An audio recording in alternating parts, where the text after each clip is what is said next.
हमारे अन्नदाता हैं, उनकी कड़ी मेहनत से उगाई गई फसलों के जरिए हमें खाद्यान्न, दलहन, तिलहन और तमाम तरह के खाद्य पदार्थ मिलते हैं, जिनके जरिए जीवन आगे बढ़ता है और जिसके अभाव में एक मानव जीवन की कल्पना नहीं की जा सकती। लेकिन बाजार क्या कर रहा है? उन किसानों के साथ, उन अन्नदाताओं के साथ जो अपना सब कुछ दांव पर लगाकर आज भी खेती को अपना व्यवसाय और रोजी रोटी का जरिया बनाए हुए हैं, बाजार उनके साथ क्या कर रहा है? खाद्य पदार्थों में मिलावट की बात तो आपने सुनी ही होगी, लेकिन आज मैं आपसे बात कर रहा हूं बीज में, उर्वरकों में यानी खाद में और तमाम तरह के कीटनाशकों में जो ज़बरदस्त मिलावट की जा रही है और उसका जो गंभीर परिणाम न केवल स्वास्थ्य के पैरामीटर्स पर बल्कि फसल को चौपट हो जाने के चलते, ज़मीनों के खराब हो जाने के चलते और तमाम उपज पे उसका गंभीर प्रभाव पड़ने के चलते किसानों पर होने वाले गंभीर दुष्प्रभावों की आज हम बात करेंगे। जी हाँ साथियों, नमस्कार। कंज्यूमर न्यूज़ ऑनलाइन चैनल में एक बार फिर मैं हूँ आपके साथ और आज हम बात कर रहे हैं उस ज़बरदस्त खुलासे के साथ जो पिछले दिनों हमने देखा। राजस्थान में कृषि मंत्री ने खुद जाकर उन फैक्ट्रियों पर जब छापा मारा जहां से खाद बना जा रहा था, जो सनसनीखेज खुलासा, उससे अपनी इस बात को हम शुरू करेंगे कि किस तरह मार्बल के बुरादे को, मार्बल के चूरे को, जो मार्बल फैक्ट्रियों से बहुत बड़ी संख्या में वेस्टेज के रूप में निकलता है, दूसरी लकड़ी की जलाकर तैयार की गई राख और मिट्टी के साथ मिलाकर किसानों के लिए खाद के कट्टे भरकर बहुत बड़ी संख्या में बेचे जा रहे थे। मंत्री महोदय ने खुद अपने सामने उन सब का पूरी तरह से पड़ताल करते हुए खुलासा किया है और बहुत बड़ी तादाद में, बहुत बड़ी मात्रा में से कट्टे पकड़े गए, जो न केवल राजस्थान में बल्कि राजस्थान से बाहर भी तमाम दूसरे राज्यों में भी यहाँ से सप्लाई की जा रही थी। और सबसे ज़्यादा दुखद तथ्य यह है कि देश की एक सबसे बड़ी सरकारी खाद कंपनी के कट्टे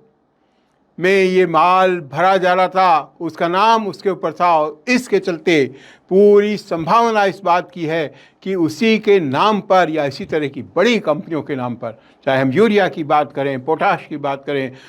तमाम तरह के दूसरे उर्वरकों की बात करें, एक ज़बरदस्त खेल जो पूरे देश में चल रहा है, उसका ये एक छोटा सा खुलासा हुआ है। लेकिन स्थिति किस कदर गंभीर है और इसके क्या परिणाम होने वाले हैं, इसके बारे में आप अंदाज़ा लगाएंगे तो हमारी रूह तक कांपेगी, हमारी आत्माएं कांपेंगी कि आखिर अगर ये सब कारोबार इसी तरह फलता फूलता रहा तो आने वाले दिनों में हमारी पीढ़ियों को अन्न कैसे नसीब होगा, उनको तिलहन कैसे नसीब होगा, उनको दलहन कैसे नसीब होगा, कैसे हम फल और सब्जियाँ पाएंगे। जी हाँ, मार्बल का जो चूरा उर्वरक के नाम पर मिलाकर सप्लाई किया जा रहा था, जब इसको खेत में किसान खाद समझकर डालते हैं तो वो उर्वरक की तरह फसल तो बढ़ाने वाली नहीं है, बल्कि उस पूरी मिट्टी के ऊपर एक परत की तरह जमकर उसकी बंजरता को ख़त्म कर देती है और आने वाली कई फसलें उसकी वजह से चौपट होने का खतरा बन गया है। बहुत बड़ी तादाद में इस तरह ज़मीन के ख़राब होने और आने वाली फसलों के भविष्य को लेकर संकट खड़ा हो गया है। और जो किसान रात दिन मजदूरी करके,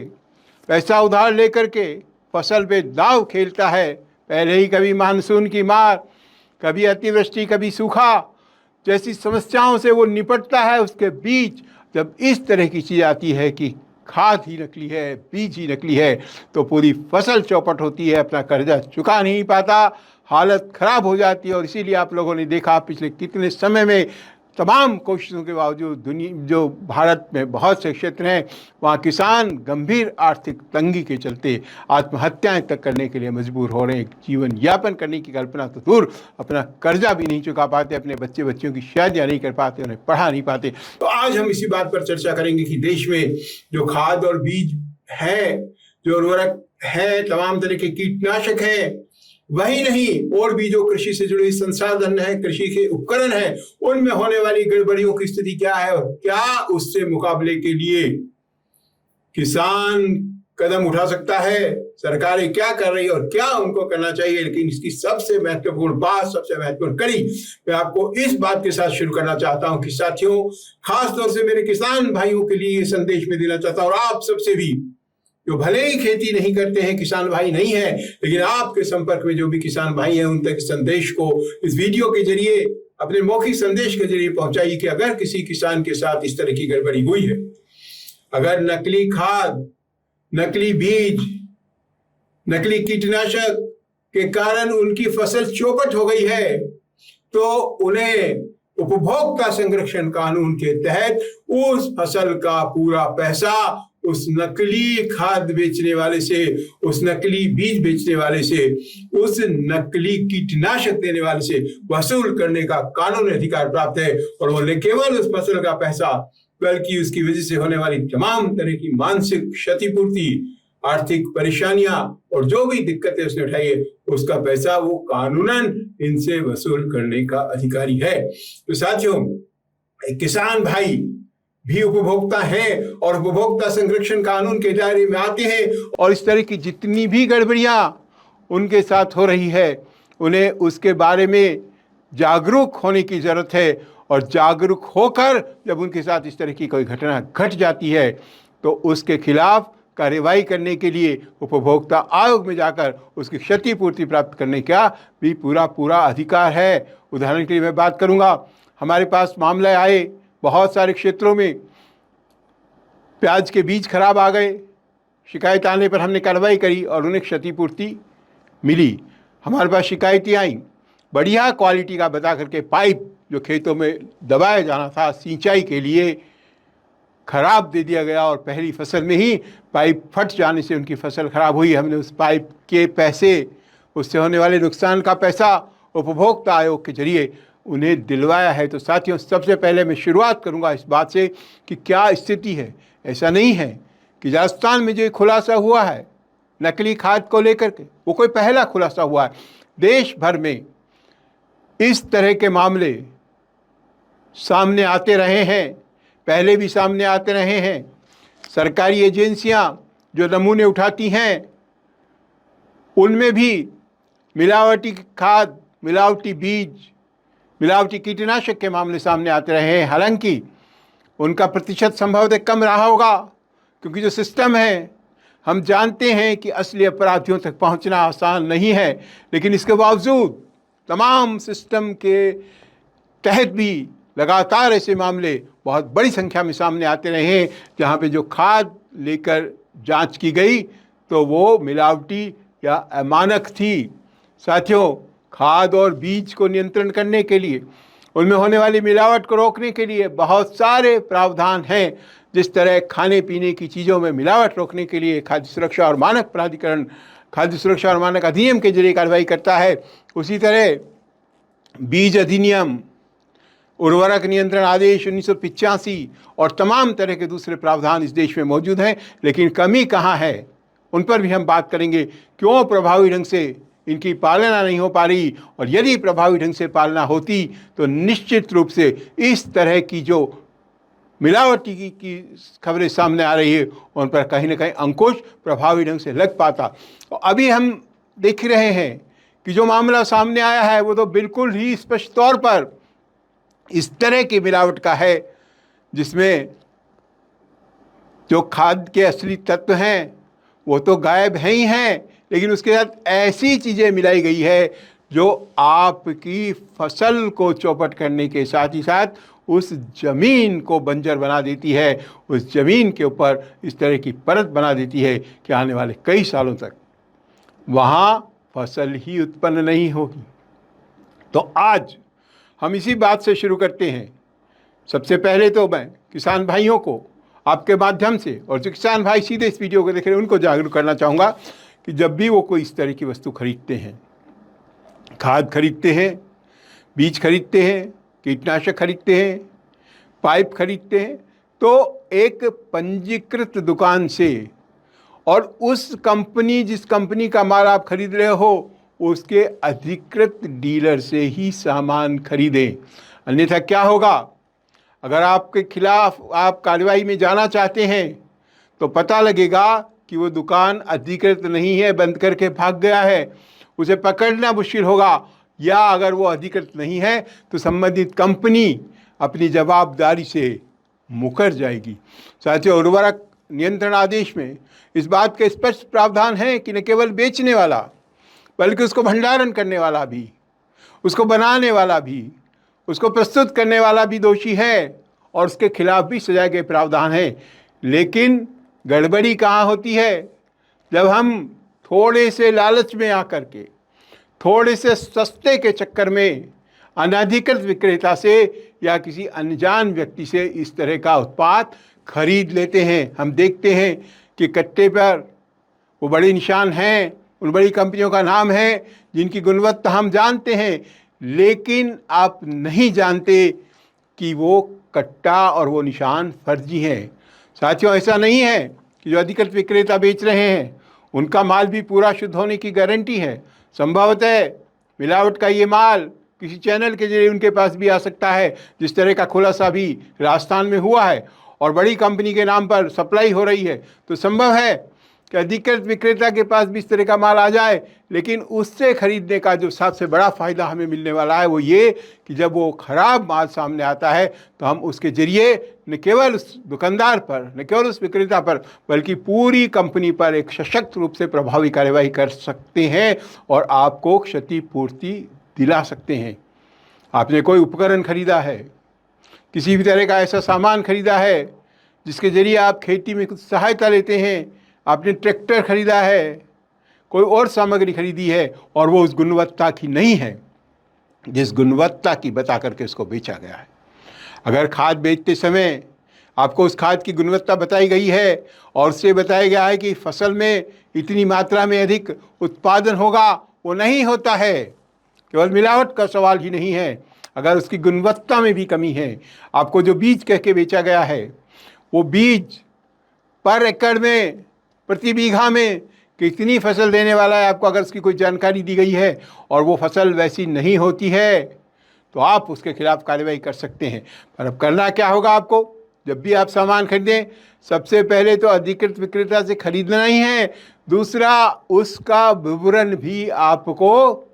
सुरक्षित रखना है। आपसे क्या वादा किया गया है, उसकी क्या गुणवत्ता बताई गई है, उसको आपको अपने पास सुरक्षित रखना होगा, ताकि अगर वो सही साबित नहीं होता तो हम उसके आधार पर उपभोक्ता आयोग में परिवाद दायर करके बता सकते हैं कि हमसे ये वादा किया गया था,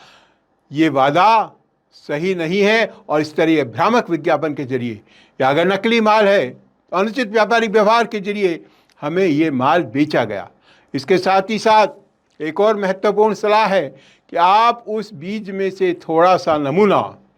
उस खाद में से थोड़ा सा नमूना, उस कीटनाशक का थोड़ा सा नमूना तब तक अपने पास सुरक्षित रखें जब तक कि वो फसल का चक्र आपका पूरा नहीं हो जाता और उसका पूरा परिणाम आपके सामने नहीं आ जाता। अगर कट्टे हैं तो खाली कट्टे का नमूना, अगर कीटनाशक का कोई डब्बा है तो खाली डब्बा भी आपको सुरक्षित रखना चाहिए, ताकि उसके बैच नंबर के आधार पर उसे मिलान करके उसी तरह के दूसरे उत्पाद को बाज़ार में कहाँ बेचा गया है उसकी जांच की जा सकती है, और बाज़ार में अगर वो उपलब्ध हैं तो उसको पकड़ करके उसकी जांच सरकारी स्तर पर कराई जा सकती है। देश भर में जो कृषि को प्रोत्साहन देने के लिए सरकार के विभाग हैं, कृषि विभाग हैं, दूसरे तमाम विभाग हैं, वो आपकी मदद के लिए हैं, लेकिन वो भी मदद तब कर पाते हैं जब आप अपनी समस्या को उनके सामने जाहिर करेंगे। मेरे सामने अक्सर शिकायतें आती हैं, फसल बीमा को लेकर शिकायतें आती हैं। जो फसल बीमा आपको बताया गया था, फसल नहीं होने पर आपको उसका भुगतान नहीं हो पाता, तो ये भी उपभोक्ता संरक्षण कानून के दायरे में आता है। तो साथियों, आज मैं इसके चिकित्सा संबंधी, बीमारियों से संबंधित चीज़ों पर नहीं जाता, मैं आज सिर्फ इस बात की इस वीडियो के जरिए बात करना चाह रहा हूँ। इन तमाम दूसरे मुद्दों पर मैं फिर आऊँगा, फिर चर्चा करूँगा कि इस तरह के जो घातक मिलावटी कीटनाशक, रसायन, खाद, बीज अगर खराब आने से हमारे मानव स्वास्थ्य पे क्या क्या नुकसान पड़ता है, और उसके उपयोगकर्ताओं को, जिनको आप उस फसल को बेच रहे हैं, क्या क्या गंभीर परेशानियां उठानी पड़ती है, उनको लेकर मैं फिर किसी दिन वीडियो में आऊँगा। आज मैं सिर्फ इतना आपसे बात करना चाहता हूँ कि किसान भाइयों ने जो भी उत्पाद खरीदा है कृषि से संबंधित, तो वो निश्चिंत रहें। उपभोक्ता संरक्षण कानून का दायरा बहुत व्यापक है और किसान भी उपभोक्ता के दायरे में आता है। तो अब आपको क्या करना है? खरीदने का रिकॉर्ड रखना है, क्या आपसे वादा किया उसका रिकॉर्ड रखना है, जो सामान खरीदना है उसका सैंपल रखना है, और उसके बाद अगर परिणाम अपेक्षित नहीं है तो घबराना नहीं है, अपने आप को हताश नहीं करना है, डिप्रेशन में नहीं जाना है, अपने आप को निराशा में कोई गलत कदम उठाने से रोकना है। करना यह है कि आप किसी स्वैच्छिक उपभोक्ता संगठन की मदद लीजिए या राष्ट्रीय उपभोक्ता हेल्पलाइन पर अपनी शिकायत दर्ज कराइए। 1915 1915 नंबर। किसान भाइयों, आपको कुछ करने की ज़रूरत नहीं है। आपके साथ जो गड़बड़ हुई है उसकी जानकारी आप इस 1915 नंबर पर दे दें तो अपने स्तर पर इस फ़ोन पर की गई कार्यवाही के बाद आपकी मदद के लिए कार्यवाही करेंगे। और जो प्रक्रिया है उसके तहत आपको कंज्यूमर कमीशन में अपना परिवाद दाखिल करना होगा। जितना भी नुकसान हुआ आपको है उसका आप रिकॉर्ड बना लीजिए और उस रिकॉर्ड के आधार पर आप बताइए कि मैंने इतने एक क्षेत्र में फसल बोई थी, नियमानुसार जो खाद अगर अच्छी क्वालिटी की होती, अगर ये बीज अच्छी क्वालिटी का होता, अगर यह कीटनाशक बढ़ाई गई क्वालिटी का होता तो इतनी फसल उसमें होनी चाहिए थी, इस गुणवत्ता की होनी चाहिए थी, लेकिन इसकी कमी की वजह से फसल कम हुई है, उसकी गुणवत्ता खराब है। उसका बाजार मूल्य का आकलन कीजिए और ये अनुमान लगाइए कि आपको इससे कितना नुकसान हो गया है, और फिर आप अपने ज़िले में कंज्यूमर कमीशन में शिकायत दाखिल कीजिए। अगर आपका नुकसान 50 लाख रुपए तक का है तो आप ज़िले में शिकायत कर सकते हैं। अगर आपका नुकसान 50 लाख से 2 करोड़ रुपए तक का है तो आप राज्य उपभोक्ता आयोग में परिवाद पेश कर सकते हैं। और अगर आप इससे बड़े किसान हैं, इससे भी बड़ा आपका नुकसान है, तो आप राष्ट्रीय आयोग में जा कर के शिकायत दर्ज करा करके इससे होने वाले नुकसान की क्षतिपूर्ति प्राप्त कर सकते हैं। कंज्यूमर प्रोटेक्शन एक्ट में स्वरोजगार के लिए किए जाने वाले व्यवसाय को भी, उसके लिए लिए जाने वाले उपकरणों को भी उपभोक्ता संरक्षण कानून के दायरे में माना गया है। तो किसान भाई जब कोई उत्पाद सामान खरीदते हैं कृषि के लिए, वो उनके स्वरोजगार से जुड़ा है और उसमें अगर किसी भी तरह की कमी है तो वो कंज्यूमर प्रोटेक्शन एक्ट के दायरे में इसी के अनुरूप शामिल होती है। अगर आप शिकायत करने में परेशानी महसूस कर रहे हैं, शिकायत केवल गुणवत्ता को लेकर नहीं हो सकती, शिकायत कम तोल है तो भी हो सकती है, आपको जितना बताया गया है उतना माल नहीं है तो भी हो सकती है, आपसे गलत चीज़ बता करके उसकी मेज़रमेंट में किसी भी तरह की गड़बड़ी हो सकती है। आपने मान लीजिए पानी की मोटर खरीदी है, कितने हार्स पावर की आपको बताई गई है और वो उतने हार्स पावर का रिजल्ट नहीं दे रही है, 2 हार्स पावर की मोटर बता के आपको बेची गई है और प्रैक्टिकल में वो 1-1.5 हार्स पावर जितना ही काम कर रही है, वो भी इसके दायरे में आता है। तमाम तरह की चीज़ें जो कृषि के क्षेत्र में आप में काम में ले रहे हैं कंज्यूमर प्रोटेक्शन एक्ट के दायरे में आती हैं और आप उनसे होने वाले नुकसान की क्षतिपूर्ति इन आयोगों के जरिए प्राप्त कर सकते हैं। साथियों, आयोगों में जाने में अगर आप किसी तरह की परेशानी महसूस कर रहे हैं तो वकील तो हैं ही, वकील के जरिए जा सकते हैं, लेकिन याद रखिए कि इन आयोगों में जाने के लिए वकील करना जरूरी नहीं है। उपभोक्ता खुद, किसान भाई खुद या अपने किसी प्रतिनिधि के जरिए इन आयोगों में अपना परिवाद पेश कर सकते हैं और देश भर में ऐसे बहुत सारे स्वैच्छिक उपभोक्ता संगठन काम कर रहे हैं जो आपकी मदद के लिए तैयार है, निःशुल्क अपनी सेवाएं दे रहे हैं। आप उनकी मदद ले सकते हैं। साथ ही साथ कृषि विभाग को, संबंधित विभागों को जो उन उत्पादों को देखते हैं उनको भी आप शिकायत कीजिए ताकि उन पर प्रभावी अंकुश लग सके, उन पर कार्यवाही हो सके। साथियों, मैं हमेशा बात करता रहा हूँ, मिलावट से लेकर अस्पताल तक, स्कूल से लेकर के बैंकिंग तक, लगातार विभिन्न विषयों पर इस चैनल पर मैं लगातार आता रहा हूँ, भविष्य में भी आता रहूँगा। लेकिन अगर हमारी कृषि जो आज भी भारत की अर्थव्यवस्था का सबसे महत्वपूर्ण हिस्सा है, तमाम प्रगति के बावजूद आज भी देश की आधी से अधिक आबादी की आजीविका पूरी तरह कृषि पर निर्भर है, वहाँ इस तरह की जो गड़बड़ी बढ़ रही है उसे किसी सूरत में बर्दाश्त नहीं किया जाना चाहिए। इस कार्यक्रम के जरिए मैं राज्य सरकारों से और भारत सरकार से भी ये मांग करूँगा कि वो इस बात को सुनिश्चित करें कि खाद्य पदार्थ की तरह जिस तरह मिलावट रोकने के लिए वो अभियान चला रहे हैं, उसी तरह खाद और बीज में, कीटनाशकों में मिलावट को रोकने के लिए कदम उठाएं और कड़े दंड का प्रावधान करें। अभी मुख्य समस्या क्या आती है कि इस तरह के जो लोग कभी कभी पकड़े जाते हैं उनको समय पर त्वरित तौर पर कड़ी सजाएं नहीं मिल पाती। परिणाम स्वरूप भय नहीं है, तो हमें ये कोशिश करनी होगी, हमारी न्यायिक व्यवस्था में भी सुधार लाकर ये कोशिश करनी होगी कि इनको गंभीर अपराध घोषित किया जाए, कड़ी सजाओं का प्रावधान इसमें किया जाए और सजाएं त्वरित तौर पर उन्हें मिल सके, इसके लिए काम करने की आवश्यकता है। साथियों, हम लोग उपभोक्ता संरक्षण के लिए काम कर रहे हैं और उपभोक्ता संरक्षण का यह आंदोलन, यह अभियान आम आदमी के कल्याण का अभियान है, जिसमें सारे किसान, मजदूर, दलित, कमज़ोर, गरीब तबके के लोग शामिल हैं और तमाम तरह के बुद्धिजीवी भी शामिल हैं। आइए इस वीडियो के जरिए मैं आपका आह्वान करता हूं कि आप इस आंदोलन में शामिल होइए, हमारे इस अभियान का हिस्सा बनिए और ख़ास बात यह है कि आज वाले वीडियो को अधिक से अधिक कृषक भाइयों तक पहुंचाने में हमारी मदद कीजिएगा। मैं फिर मिलूँगा इसी चैनल पर आपके साथ फिर एक नए विषय के साथ। धन्यवाद। जय हिंद।